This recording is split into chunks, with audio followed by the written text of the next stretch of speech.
welcome to Waste Hunters. My name is Sharon Hitch, and I'm going to spend the next few minutes talking to you about how you can find this month's waste, Motion. I will be joined by some of my colleagues from sites, and they'll give you some real-life examples of how they've found motion waste at their sites. Everybody can get involved in the Waste Hunters initiative, and I hope you will take the time to hunt for waste. Let's get started. We all have a role in making our processes more effective by eliminating waste. To understand what waste is, first we need to understand what is valuable. Our business exists and creates value by serving the needs of our customers. That in turn means that new and novel medicines can reach patients. We need to build our business processes around what our customer wants and keep the patient safe. That is what we are here for. Consider how we spend our time using a pie. The pie represents 100% of the activities in a process. There are a certain number of steps in a process that truly add value to the end customer and patient. The rest of the activities are non-value added because they do not directly serve the customer. Sometimes we have to do them because it is good business practice or to meet legal requirements, but essentially, these do not add value to the customer. In fact, most of the non-value added activity that we take our time on is truly waste because it doesn't add any value to the people paying for our service or profiting from our enterprise. Morning, David. Hello, how are you? Doing great, Sharon. How are you doing today? I'm all right. So you're all ready for the Waste Hunters?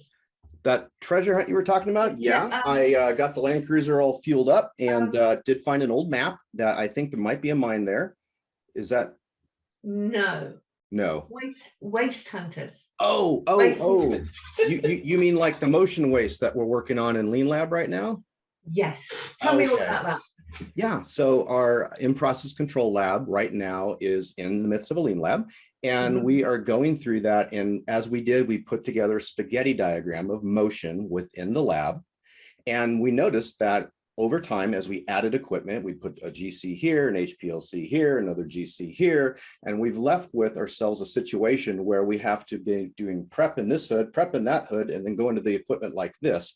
And we just saw in that spaghetti diagram all this extra waste. And we said, why not move some of this equipment? And so that is what we're looking to work on right now. Oh, fantastic. So this is happening right now at Bend? Yes. The Lean Lab initiative has a lot of support behind it, a lot of momentum. It's a perfect time to do it. We do need to work out a few kinks, like you have to move one piece of equipment and revalidate at a time so that the whole lab doesn't go down. But with a little help from IT and remapping and some plant shutdowns coming up, we're going to be doing this here in the near future. Fantastic. That's a really good example of motion. Thank you so much, David. M is for motion. This is one of the most obvious forms of waste. This is where there is excessive movement by workers in the production process. Wasted movement can be a result of poorly organized factories or service assemblies where workers need to walk around the space to gather equipment or tools to complete their tasks. It's the human element of production flows. Ask, how are people moving? How is equipment moving? Could movement be reduced? In a busy bar, the most popular spirits are kept at the front of the bar, just out of sight of the customer. When the customer asks for a drink, the bartender does not need to turn around and find the spirit. They simply pull out the bottle, which is already in front of them, and pour. This small change reduces the time it takes to serve each drink significantly, raising the bartender's productivity. In a quiet bar, this might go unnoticed, but in a busy nightclub, it could drastically increase sales.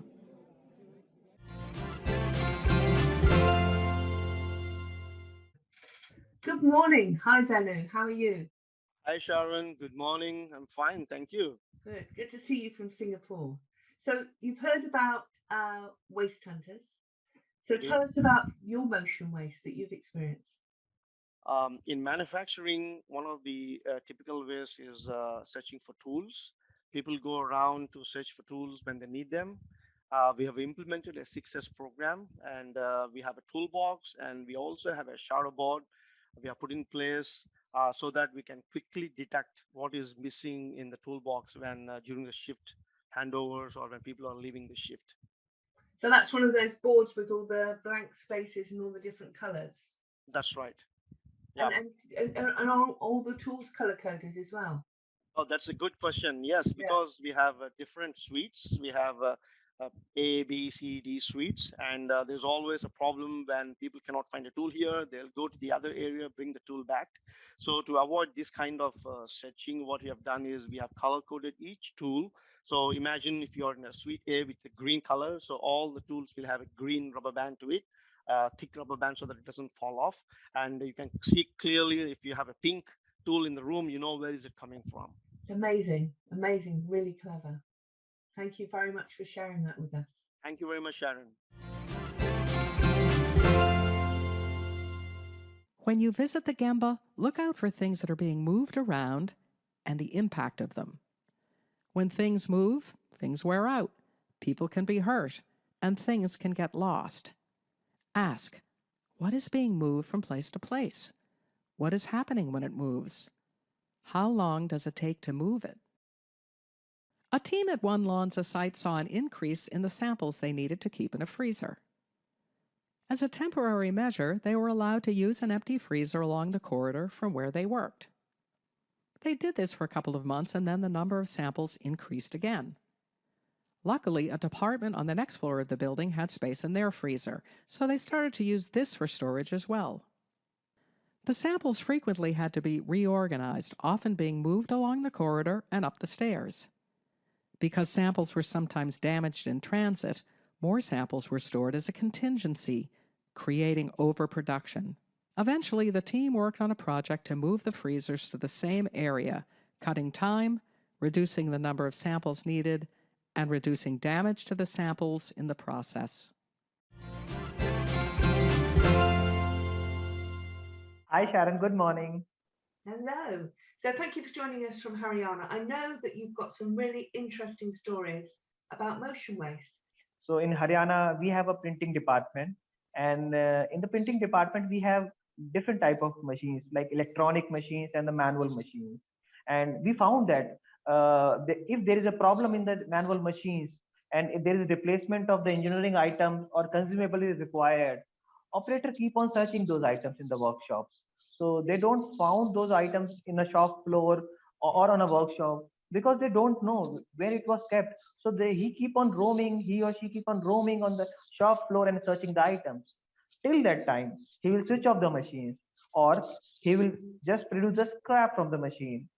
Yeah, so we got system in place. So all the items which was placing in a haphazard way, I can say, we put it in a more standard way, in a rack where it is required, what is the frequency of usage, and when it is required. Now, what is the benefit from this? Now operator is running a machine, manual machine, and if there is a fault like some roller replacement or some ink replacement which is required, he don't have to go anywhere in the plant, in the site. He will just go to that 6S workshop, the print workshop. He will go to that particular rack, take that item, fix it into the machine, and he will run the machine. Thank you so much for sharing that with us. Thank you.